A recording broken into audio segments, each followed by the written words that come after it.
All right, we now welcome a very, very special guest. This former first-round pick went on to play a 16-year pro career that included an AHL Calder Cup and setting the still current NHL record for most consecutive shutouts before swapping his goalie gear for a headset in 2013.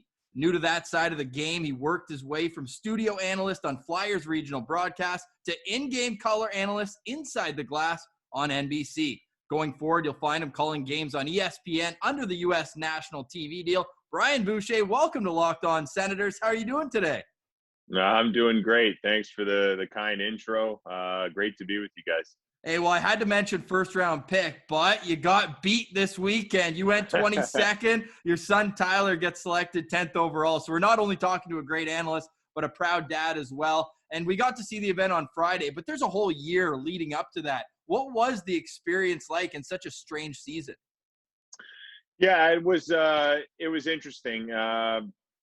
Just the whole, I think life in general for all of us, the last year and a half plus, I mean, this whole pandemic is, it's wreaked havoc on, everybody. And, I think for these young hockey players, they're trying to find their way to continue to improve their craft, yet they're in an important year where it's a draft year. So, there's shutdowns, there's limited play, that, just everything that went into it. I mean, the amount of stress and anxiety for all these kids that were draft eligible this year, I can't imagine. It's a stressful year normally, and then you have to factor in everything that these kids had to go through and not playing in front of fans and stuff like that. And then you think about the kids that were in the OHL. I mean, none of them got to play in the OHL, and how difficult that is for them. And so it was an interesting year, but happy that it's the draft is in the rearview mirror. I think it's one of those stops along the way that as a player you want to get drafted. For some people, they want to get drafted as high as possible, but the reality is it's just one of those benchmarks in what you hope is a long career, and you just check off a box and you move on. And there's much work that was put in to get to that moment. There's even more work that goes into post draft, where you want to crack an NHL lineup and then eventually stay in the NHL. So a great moment for Tyler, a great moment for all these kids that got drafted. But now the work really starts if they want to be NHLers. Yeah, absolutely. And this draft year, like you mentioned, is very different than usual. And you had a draft experience of yourself in 1995. Like Ross mentioned, you were drafted in the first round. Now, apart from all the COVID stuff, what would you say is the biggest difference with the draft process from when you were drafted 26 years ago to how it happens today in 2021 for your son, Tyler? Well, just the amount of vetting that these teams do nowadays is so far advanced compared to when I was drafted in '95. I mean, we had meetings with teams, but I remember my draft was in Edmonton, and you'd go there, and there was all the teams were at different hotels, and the days leading up to the draft, you'd go have meetings with certain teams, and that was the only time they really got a chance to talk to you, and you'd have 8 scouts in the room and the general manager, and they'd grill you for about 15 to 30 minutes or so, and then you'd move on to the next team, and you'd have different appointments in different hotels. But now, I mean, especially in this process with Zoom and stuff, I know, speaking for Tyler, I mean, he had in some days 3-4 Zooms a day, and he talked to teams not only once but 3-4 times. They would have multiple Zooms with him. So the amount of work that was put in by these teams to really dig in and find out about these players, it truly is remarkable. And I know that, when it comes to the draft, I think everybody has their thoughts and opinions on players as fans. But the reality is these teams are really doing a lot of homework, a lot more homework than when I was coming up. And they have their own thoughts on players, and sometimes when you have more information, you can make more informed decisions. And I think for the most part, it's always the draft is always one of those things where it's never perfect, right? Because you're drafting 18-year-old kids, it's hard to project what they're going to look like at 24, 25. But I think they've got it down now where they feel much more confident in the information that they're getting. and the fact that they can get to these kids and talk to these kids much more thoroughly, which allows them to make a much more informed decision. Yeah, well, we're happy to see at least Tyler was able to be among you guys and teammates. But he said after the pick that you winked at him right before. Was it your former colleague Pierre Maguire who tipped you off to the pick? No, it was not. It was not Pierre. It was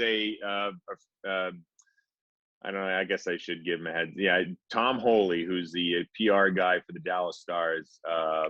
It was with me in San Jose, and he sent me a text, and it was on delay, so it was probably I got like a 30-second heads up, and all he put was Ottawa, and so I was like, whoa, okay. And so I looked over at Tyler and I gave him a wink, and I think I spooked him. I think he looked at me like he was like, really? And I said, yeah. And so I think he just all of a sudden, I think he just got like, he froze. Like he just couldn't believe, that it was happening. So I looked at the reaction. He looked so serious, and Tyler's one of those kids that I think when he gets excited or gets in a certain situation, he kind of like, he freezes, and maybe he was afraid to show his emotion, but I know deep down inside he was extremely thrilled. And it's a big moment for these kids. I just go back to my time when I was drafted. I remember my Brian Berard, who was drafted by Ottawa first overall that year. We grew up together, so we were really good friends. And I'm sitting in the stands, and he saw on the computer screen down on the floor, because he had got done with his pictures and interviews and all that. He looked up at me and he was waving at me, and he told me that I was going next. And I was like, what? Kind of like the same type of thing. I got a heads up. And then once your name gets called, you black out. You have no idea, what you remember. I don't even remember walking down the stairs. I don't remember going on stage. I don't remember any of it. I see the pictures and I'm like, wow, I don't, the whole thing's a blur. And I think for Tyler, it was the same type of situation. Yeah, Sens fans were really excited to see Jake Sanderson. Talk about smooth skating defenseman like Brian Berard, but Jake Sanderson making sure to go see his now going to hopefully again be future teammates. We're hopeful that's going to be as soon as the World Juniors as well. But I mean, you're an analyst yourself. We're not going to let you get off the hook. What's your scouting report on Tyler? Tyler's a strong, hard-nosed power forward. Likes to play a physical game. Hits hard. Like when he hits to make a mark. But that's not really what he totally is. I mean, he can play. He can make plays. He can, the one thing about him at the U.S. program his first year, he didn't play a lot of power play time. Like he was a guy that was not put in those situations. So the points that he did have in his 17-year-old year were primarily 5-on-5. So I think that's something that when you look at the numbers, they may not jump out at you, but when you don't get those looks, I mean, the numbers, they're going to be harder to come by. And then I think at the start of this year, he started to get some power play time and got off to a really good start. And you could see the work that he put in the summertime.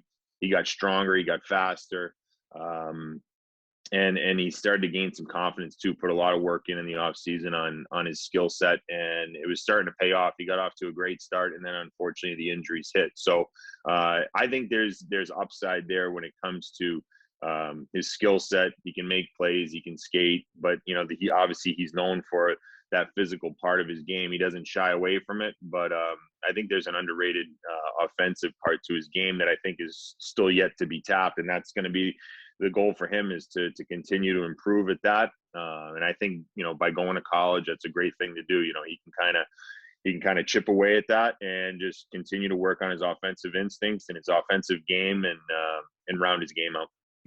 Yeah, as Sens fans, we're definitely aware of his physical presence, so we're stoked to see if he can up that offensive upside like you're talking about, and I'm sure he'll be able to. Now, Brian, as a hockey dad, especially a dad that's played in the NHL, now you have a son that's on the path to the NHL. What kind of relationship do you have with Tyler about his on-ice play? Like, are you the kind of dad that after every game, it's like you're in the truck on the way home telling him what he did good, what he did bad? Do you give him a little space? What kind of relationship do you have with him in that sense? Yeah, when he was a kid, I coached him for 4 years when I retired, and it was hard, to be quite honest with you. It was difficult because the one thing you're trying to get away from when you coach your own son is the first thing is I didn't want people to think that I was favoring my kid, right? So that's the first and foremost. So I was hardest on Tyler on purpose to show everybody that I wasn't giving him, a free pass. But when I look back on it, you wonder as a dad, like, geez, was I too hard on him at times? Because he's only a child once, and you don't get those years back. But I realized, in the 4 years, I thought I went from being a head coach one year to being an assistant and primarily working with the defensemen and goalies and trying to, stay out of his way and let the other guys do their thing. But what I realized most was that Tyler, he needed to forge his own identity and forge his own path. So I really wanted him to find his way. So I decided to send him away to play prep school hockey at Avon Old Farms in Connecticut. And that was in his 10th grade year. And truthfully, that was the best decision that I ever made, because it really allowed him to spread his wings and be coached by other people without me being around. And there was no more this thought that, I was, the nepotism was there, so, and I think it helped him. I think, he really enjoyed it. He enjoyed the experience of it was an all boys school. So he was able to be there with a bunch of guys that, I don't know what they did on their free time. Who knows? But I won't even ask questions. But I think it was a great experience for him. And, he played for John Gardner there, who's a legendary coach, old school guy. Had a lot of guys that came through that program, guys like Brian Leach, Nick Bonino, Cam Atkinson, a bunch of guys. So it's a good place for these kids to go there. And Mike Pereira was the assistant coach too, another guy that played college hockey, who was a younger guy. So he was very influential on Tyler. And they did a great job with him. And from there, he got picked to go play at the U.S. national program, and obviously you get high level coaching there. So from being a coach of his and talking to him, and I would probably overdo it at times, trying to give him too much information. And the only thing that I ever told him was that when I coached him, I said, you don't have to be perfect every day, but I said the one thing your mindset has to be is like when you go to the rink every day, try to get better. I don't care if it's 5% better, 1% better. Don't make it a wasteful day. Like if you go there, work on something that, and I think that stuck with him. And maybe when he was younger, it was a little more difficult for him to understand, because I think he's dealing with, you got kids in the locker room and they're probably, who knows what they're saying to each other. Right. But I think once he got away from me, I think he took that mindset. He's got a really good work ethic on and off the ice. And that's what I'm really proud of, is that he embraces it. He wants it. And I think by getting around other coaches, he gets different points of view and different ideas. And now I can just be a dad. So now it's more like I leave him alone. And if he needs it, if he wants advice, I tell him to ask me. I try to keep it as positive as possible and not dwell on the negatives, because I know as a player, we all make mistakes. I made plenty of mistakes. Trust me. I've got so many bad goals in the cupboard that I gave up that they happen. And it's just about learning from those mistakes and trying to get better every day. Was it mom's decision that he wasn't going to play goalie and follow in your footsteps? Yeah, I saw there's been plenty. Tyler's talked about it. Absolutely. My wife, Melissa, first of all, being a goalie in Philadelphia is a tough place. It might even be an even more difficult place for the goalie's spouse. So she endured a lot in my career. And that was the one thing she said. She said, please, can we not have him be a goalie? and I said, I respected her wishes. And I said, well, I'll try and delay it as much as possible. And what ended up happening was it turned out that he really liked the gear. Like most goalies or aspiring goalies, they just like the gear. They like the mask or whatever. So I ended up getting a mask for him from Bauer when he was a little guy. And after I got him that mask, the talk of wanting to be a goalie ended. I maybe put the mask on in his room and he kind of envisioned being a goalie, but it went away. And then he just, fell in love with playing out and scoring goals and that side of it. So it was good, because now I think the idea that, you'd have the comparisons to a goalie dad is no longer there, and he's forging his own identity, which is great. Yeah, I love that as well. But it was also probably pretty cool for him growing up, because he was 10 years old when you retired. So was he one of those guys who's rugrat around the dressing room and always trying to be around? Yes. We had the greatest memories I had, I played most of my career in Philadelphia, but truthfully, the greatest memories that I have of him being around the rink was in San Jose. We had such a great group of guys there, and the coaching staff, Todd McClellan was awesome. Like he let the kids come around the rink on game day in the mornings, and Jeremy Roenick's boy was there. Rob Blake's son was there. I'm trying to think who else. Brendan Lemieux was there a little bit. Claude Lemieux's kid. He was a little older at the time. But we had a bunch, and I forgive me if I'm forgetting any guys, but we had a bunch of kids that would run around the locker room and just tear the place up. But before morning skates, they'd go and put their gear on and they'd take the ice over at SAP Center and they'd play, and so many great memories. And I'll never forget the one time Tyler actually did put on goalie gear that day. It was a non-game day, and I got out there early to do some goalie drills with our goalie coach Wayne Thomas and Evgeny Nabokov, and so we're on the ice a little early. And Tyler's down at the other end. He's just a little guy. He's in his goalie gear, and Joe Thornton, comes on the ice, and Joe is probably about the same maturity level as those kids at the time. Like he steps on the ice, he's right in there with all those 7-8-year-olds. And he comes in, and Joe lets go a slapper from the hash marks, right, at Tyler. Shelf. Tyler's just a little guy. He didn't even move. The thing went in and out so quick. And I'm stretching off to the side, and my heart stopped. I was like, if that thing would have hit him in the throat or right in the chest, it would have killed him, And then Jumbo, puts his hands up. He's like, he starts yelling. He's like, I sniped on him. And, I'm just sitting there shaking my head. And, but so many great memories. And the guys were so great. They allowed those kids. And back then, Joe didn't have any kids. So he was all over it. And now I hear his kids are running around locker rooms and stuff. So it's amazing how things changed. But yeah, he was a kid that was always around the rink and loved it. Well, I think we found out the secret why Tyler didn't want to play goalie. I No think doubt. the fear of a Joe Thornton slap shot coming at you as a 7-year-old will put the fear in your eyes and say, yeah, maybe I'll be the guy taking the slap shots instead of trying to stop them. Now, you mentioned a bunch of guys in San Jose who he had a connection with. Were there some other guys throughout his career that he really connected with and kind of kept a relationship with, like former teammates of yours that he still keeps in touch with, or like you mentioned, is friends with some of the players' sons or something like that? Yeah, the guy. I was only in San Jose probably a year and a half. So once we moved from there, we moved back to Philadelphia, and he became friendly with Danny Briere's kids when we got to Philadelphia. We all played youth hockey at the same spot there for Team Comcast, which eventually became Team Virtua, and I think they've changed names again. So I don't know, but Danny, he had a boy. I believe. I think it's Cameron is a year older than Tyler or 2. And then he's got some older boys. So they were always around the rink in Philadelphia. And I think those guys do keep in touch still now. But yeah, I mean, a lot of those kids, and I'm trying to think who else. Hatcher's kids, we didn't play with Darian Hatcher, but his kids played over at Comcast. So they were a little bit older. They were neighbors of ours.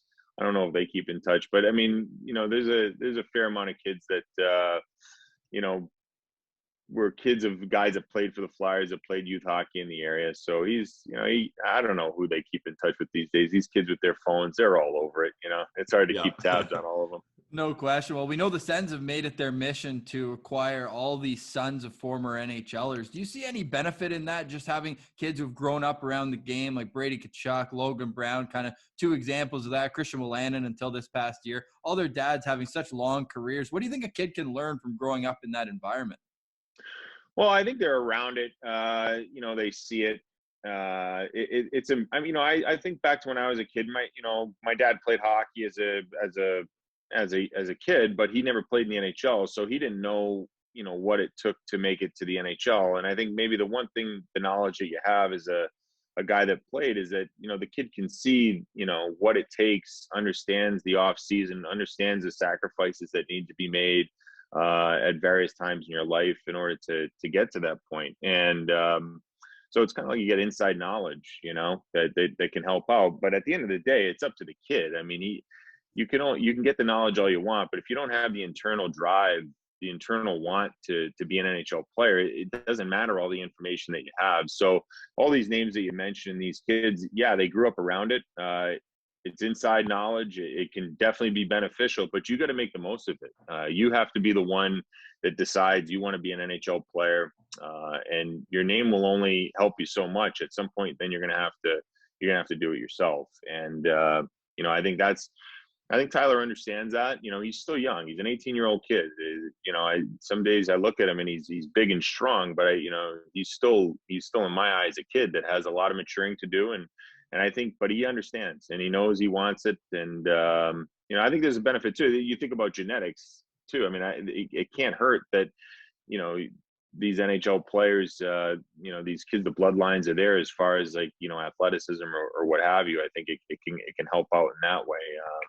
So yeah, I mean, it's not a perfect science, but it certainly could be a head start to what could be an NHL career for these guys. Well, I didn't even mention Ridley Gregg, who he mentioned he was on our show last spring, and he said his family bleeds orange. So did you know Mark Gregg at all from his time in the Flyers organization? Gregor and I were roommates in the minors with the Philadelphia Phantoms. Great guy. He was a good hockey player. Mark was a good hockey player. He could fly, had a heck of a shot, great offensive player. You know, I think he was a first round pick of Hartford, if I'm not mistaken. Same year as Jeff Sanderson. So the connection was crazy how Ottawa took both their sons last year. Kind of going with that same from my last question. And I played with Sandy in Phoenix for a little bit too. There's another guy that could fly. So yeah, you know, Gregor was a guy that was a great player, and you know, I think, you know, with a guy like Ridley, you grow around it, and he says he bleeds orange. Well, his dad's working for the Flyers now, so I don't doubt that. But you know, you just get, you know, when your family, like for me, all I do is watch hockey. Right now, it's my job to be an analyst, so it's nonstop in my house. And I think even though my career ended and Tyler was young, I think he's seen, you know, how much passion I have for the game and the work that goes into it. And I think that's something that's valuable too. Even though I may not be playing anymore, even for a guy like Mark Gregg, he probably, you know, for Ridley, he probably sees his dad on the road scouting. You know, it's a lot of long hours. I mean, it's if you want it, you know, you got to work at it. It doesn't matter what position you are, whether it's in management, scouting, TV, playing. I mean, you got to work in it. You got to love it. You got to have passion for it. And I think these kids are probably seeing it from their dads. Yeah, definitely. And I think that's what the Sens are trying to hit on here is the work ethic that comes from seeing your fathers do that for an entire career, which is great. Now, we were talking off air about some experiences that you had playing against the Ottawa Senators in your career. Do you want to tell us about the playoff series where the Flyers were up against the Sens in 2002? Yeah, I don't think I have very many good memories against playing against the Sens. I'd have to dig my numbers against them, but I always remember they had good teams in the 2000s, and it was a hard place to play. And it was a 2002 playoff series, and I didn't start in that series. Roman Cechmanek was starting, but Roman, for whatever reason, would have great regular seasons, and then come playoff time, for no reason at all, it just seemed like his effort level, let's say, would drop off, and it was noticeable. And so I think in that series, it was game 4, and he decided in the second period, he gave up a couple of goals. And we traded for Adam Oates that year at the trade deadline. So here we thought we were loading up. We had this team. We're going to have a long playoff run. And Roman he had different plans. It looked like he had no interest in even being there. And he gave up a couple goals in the second period, and he started to skate from his crease in the second period to our bench, and he's waving to me to come on the ice. Like I make the decision to pull him, like it's my call. And I'm looking over at Bill Barber on the bench, and Billy's steaming, like he doesn't want to pull him, because he's asking to get pulled, and he doesn't want to pull him. And Adam Oates turns to me and he's like, "What?" He's like, "I've never seen like this in my life." I was like, "I know." I was like, I don't know what's going on here, So Eric Desjardins pushing him back in the net, and lo and behold, Roman got pulled at the end of the second period, and I came in. But the funny part was the game before, game 3, it was late in the game, and I wasn't playing. So I stood up in the back of the bench because my hips were on fire. And Dan McGillis hit Radek Bonk into the bench. And when he hit him into the bench, his stick came over the top of the players and smacked me right in the forehead and cut me open for 15 stitches with like 2 minutes to go in the game. Here I am. I'm not even playing. I have no business with the game. And I end up going into the training room, and I'm getting stitched up in my gear after the game. We lost the game. The guys come in the change room, and they're like, "What the hell happened to you?" And I'm like, "Oh, don't even ask me." And 15 stitches on my forehead. And then in game 4, when Roman pulled himself, I had to play. I had a huge egg on my forehead, 15 stitches. I got to put my mask right on over it. My mask was about like 5 feet from my face because it hurt so much to put it on. Like I wanted nothing to do with playing in that game, and Roman's pulling himself. And then we eventually lost in game 5. I played game 5, I think, and we lost that game in overtime. And Ottawa went on to bigger and better things. But yeah, I never had very good memories of playing against the Senators just because they had such talented players, guys like Havlat and Hossa and Alfredson. And I don't know, it felt like there was a lot of goals going in that horn there in that building. It was so same loud. one as today. Still the same, yeah. Seriously, I have nightmares of hearing a horn like that, you know? Only because you asked and we're not shoveling onto your grave, but you had 1 win in 11 games against Ottawa. But I told you, I told you, it felt bad, you know, and it's reaffirmed it was bad. Thanks a lot. But hey, in that game 5, both goals were on the power play that you let in. So what are you supposed to do on that one? And Patty Aleem, like Sens fans remember that series because Aleem had 3 shutouts in it. And you're no stranger to shutouts. You've got the modern day record for longest shutout streak, 5 games with the Phoenix Coyotes. So not exactly like you had the 90s Ducks in front of you, or the 07 Anaheim Ducks, I should say, in front of you. But what do people bring up more when you're talking hockey with them? That 5-game shutout streak, or being in the wrong place at the wrong time when Ovechkin scored that corkscrew goal? Probably, so people are being nice. They'll probably talk about the shutouts. But yeah, the funny thing about that Ovechkin goal is it was Tyler's. What year did that happen? Was that 06? Tyler was, I think it was 06. So that right was January 16th. 2006. And it was Tyler's. Yeah. Okay, it was Tyler's 3rd birthday, right? We never, ever have afternoon games in Phoenix. It never happens. It's not like Philadelphia. So we have an afternoon game, and we're going to have a birthday party for Tyler. So we invite our neighbors. We get a box, and we invite the neighbors and all their little kids, and, you know, for an afternoon game. And I get absolutely torched in that game. I give up 6 goals to the Washington Capitals, who stunk, by the way. They probably were worse than us, the Coyotes. And Ovechkin, this rookie guy, scores maybe the most epic goal ever in NHL history. And that was like the 6th goal in the hockey game. It wasn't, you know, that was like, you know, in garbage time in the 3rd period when he scored that goal. It was just like, you couldn't believe it. So after the game, I talked about my wife having to live through the torture of being, you know, a wife of a goalie. She says to me downstairs, she goes, "Can you please put a smile on your face?" Because we had all our neighbors coming over for birthday cake and stuff. That's she goes, tough. Can you please put a smile on your face today and don't ruin Tyler's birthday? And I was like, "Yes, dear, I can do that," you know. But that, I'll never forget that. And for a long time, Alex Ovechkin was Tyler's favorite player growing up. And I have a signed Ovechkin stick saying "Happy Birthday" to Tyler from Ovi. But yeah, that goal stands out, but it all comes full circle in the end. Yeah. Well, let's get back to the positive then. Let's talk about that shutout streak, because Ross and I were both goalies back in our day, and we love talking about goalies, goalie-friendly show. So when you're in a long shutout streak like that, like, I'm curious, like, as it gets longer and you haven't let a goal in, are you getting kind of more nervous that you're going to let a goal in and that's going to ruin the streak? Or is it kind of like, I'm untouchable, like, I'm going to stop everything that comes at me here? And by that same token, Brian, are the teammates starting to give you the no-hitter treatment in the locker room? Yeah. Yeah, not mentioning it. Yeah. So, you know, you go through, you know, 2 shutouts in a row, 3 shutouts in a row, you feel like you're in the zone, you feel great, right? You're seeing the puck, you're reading plays before they ever happen. You're not late on plays. You just feel amazing. But then when the talk starts coming in about shutout streak, et cetera, and you have off days, and now you're, you know, it starts to creep in a little bit, and you start getting nervous. And I think for the teammates, they were getting nervous as well. They were like, you know, guys didn't want to take a penalty. They didn't want to be the guy that blows it. We've come this far, you know, and once you get past 4 games, now the talk was all, you know, that's all the talk was, right? And so, yeah, at that point, you start to tighten up a little bit, and you're just thinking to yourself, like, imagine if I gave up a goal like a minute before the record, you know, like how, you know, you've gone this far and that would happen. Like, it creeped into my head that it could happen. But I got to tell you, the guys buckled down. From, like you said, we weren't a great team. And it was in January when it's like the dog days of the NHL season. It feels like it's never going to end.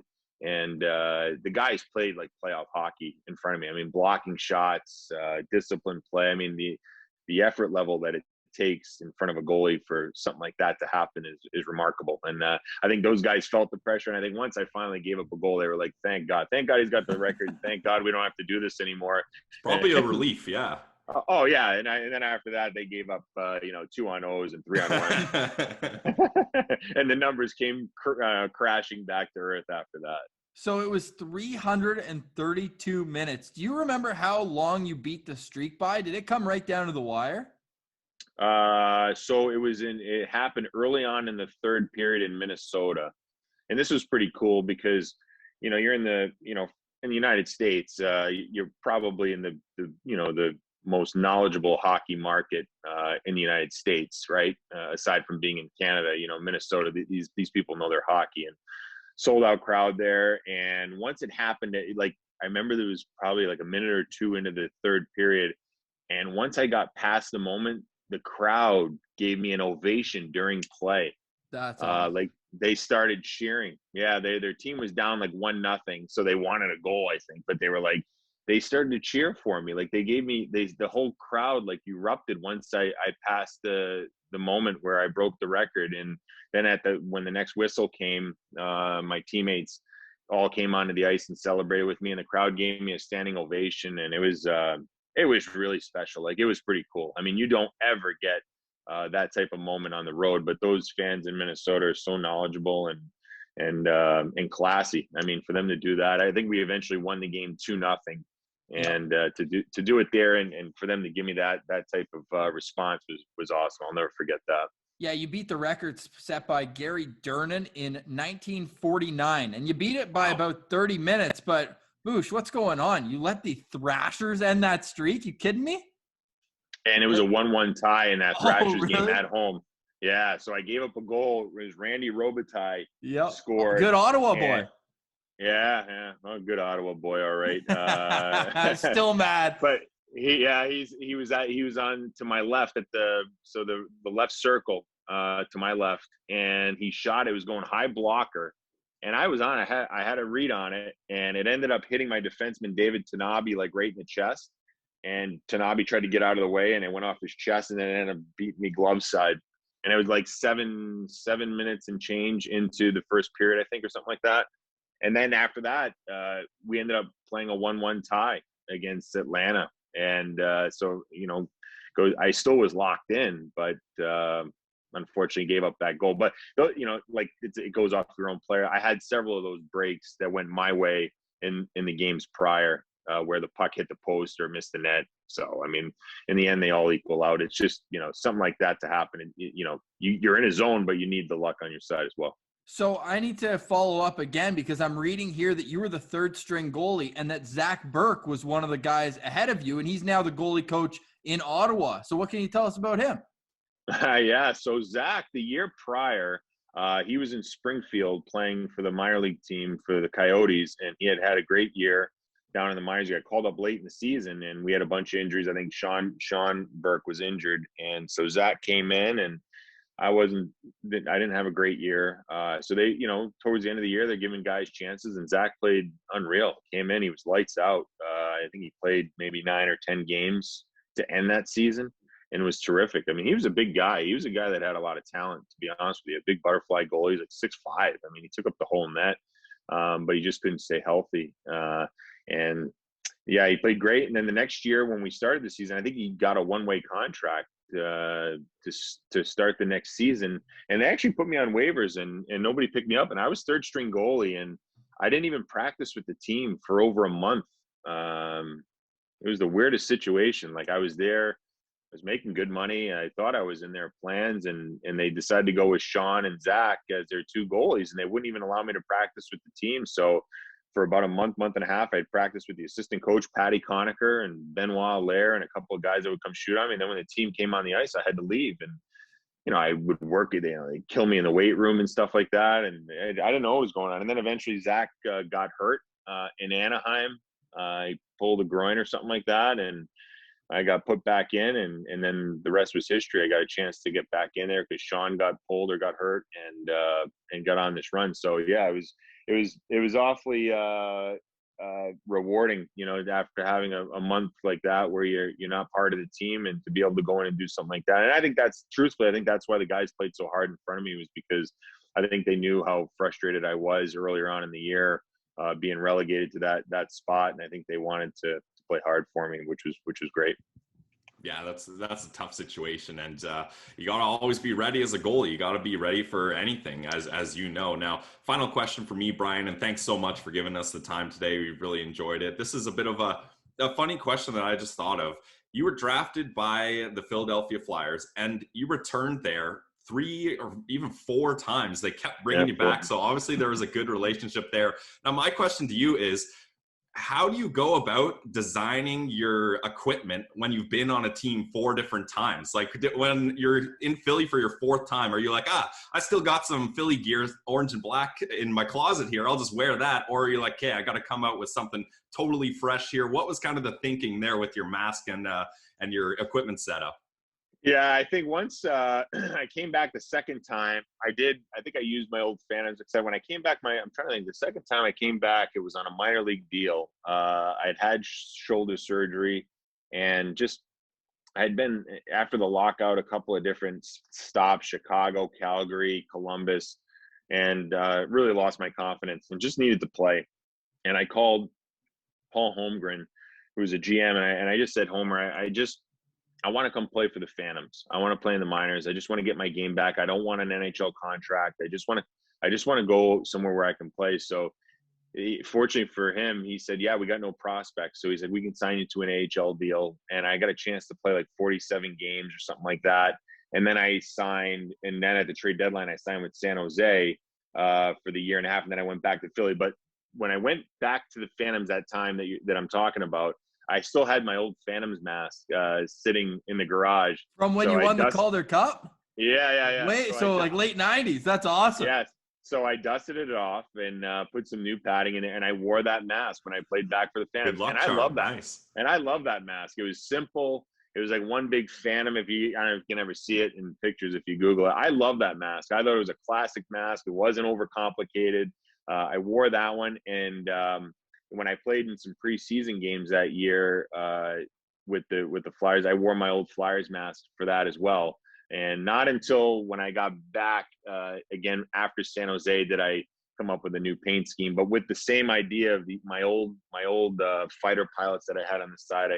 I had a newer version painted for that once I signed with the Flyers when I came back from San Jose. So yeah, that's the one thing. Don't ever get rid of your stuff. You never know when but then when I got eventually towards the very end, I just got white pads. I figured, you know what, I'm getting bounced around here so much. Just get white pads. It can match with anybody, and you can go play on any team. And I ended up ending my career playing a little bit in Switzerland before I retired. So it was a fun ride. And you get to show the coach every stop. You get a little puck mark on there. Say, hey, look how beat up these pads are. I'm making saves left, right, and center. You're wrong. You're wrong. There wasn't a lot of puck marks on those white pads in the end. Well, hey, the fact that you were wearing a helmet that had a brick wall on it when you set the modern day shutout streak, that's got some poetic something to it as well. But man, your style's translated to outside of the rink as well, or outside of the field of play, as you're usually between the benches. My final question is, what should we expect on ESPN? This is a big move, not only for you, but for the game and growing it. What are expectations like with this great crew that you have with you, Ray Ferraro, and everyone else going to be working there? Yeah, it's exciting times. It's a new chapter. And before I get to ESPN, I will say I'm going to miss my teammates over at NBC. I loved working for them. They gave me an opportunity to get into this on the national level. There was so many great people there that loved hockey, and it was bittersweet, right? You're with a group for so long, and then you find out it's not going to be with them any longer. But you latch on with a new team, and you're excited. It's kind of like when you're a player, you sign a free agent deal in the off season. You're sad to say bye to your old teammates, but excited for the new. And I think we got a great cast with ESPN.